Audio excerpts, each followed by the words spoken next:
ബ്രസീലിന്റെ ലോകകപ്പ് സ്വപ്നം തകർക്കാൻ കഴിയുന്ന ഒരേ ഒരു വിഭാഗം എന്താണെന്ന് അറിയാമോ? ഒരു ദുർബല മിഡ്ഫീൽഡ്. പക്ഷെ 2026 ബ്രസീലിന്റെ മിഡ്ഫീൽഡ് ഒരു സാധാരണ വിഭാഗമല്ല, ഒരു യുദ്ധസേനയാണ്.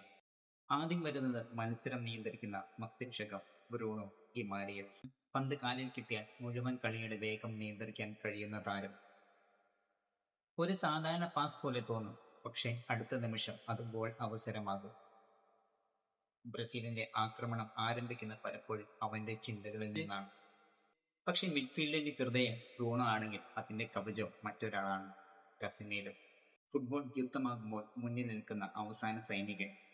ആക്രമണക്കാർ ഓടി വരും, പക്ഷെ അവരുടെ വഴി അവസാനിക്കുന്നത് കസമീരയുടെ ടാക്കിളിലാണ്.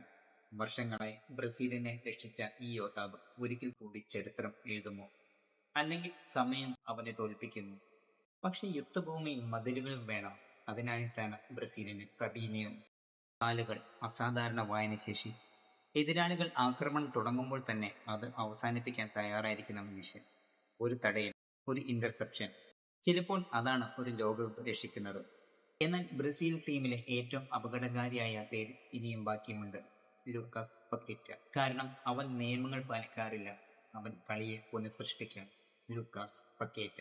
പന്ത് കാലിൽ കിട്ടിയാൽ അടുത്ത നിമിഷം എന്ത് സംഭവിക്കുമെന്ന് പോലും ആർക്കും അറിയില്ല. ഡ്രിബിൾ, മാജിക് പാസ്, അപ്രതീക്ഷിത നീക്കം, അല്ലെങ്കിൽ ഒരു വലിയ പിഴവ്. അതുകൊണ്ടാണ് പക്വേറ്റയെ ആരാധകർ സ്നേഹിക്കുകയും ഭയപ്പെടുകയും ചെയ്യുന്നത്. അവന്റെ മായാജാലം വിജയിച്ചാൽ ബ്രസീൽ അപ്രതിരോധരാകും.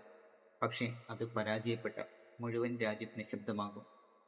ഇപ്പോൾ ചോദ്യം ഇതാണ്: ബ്രൂണോയുടെ ബുദ്ധി, കസമീരയുടെ പോരാട്ടം, ഫബീനിയോയുടെ മതിൽ, പക്വേറ്റയുടെ മായാജാലം, ഇവയെല്ലാം ഒരേ സമയത്ത് പ്രവർത്തിച്ചാൽ എന്തായിരിക്കും 2026 ബ്രസീലിന്റെ ഭാവി?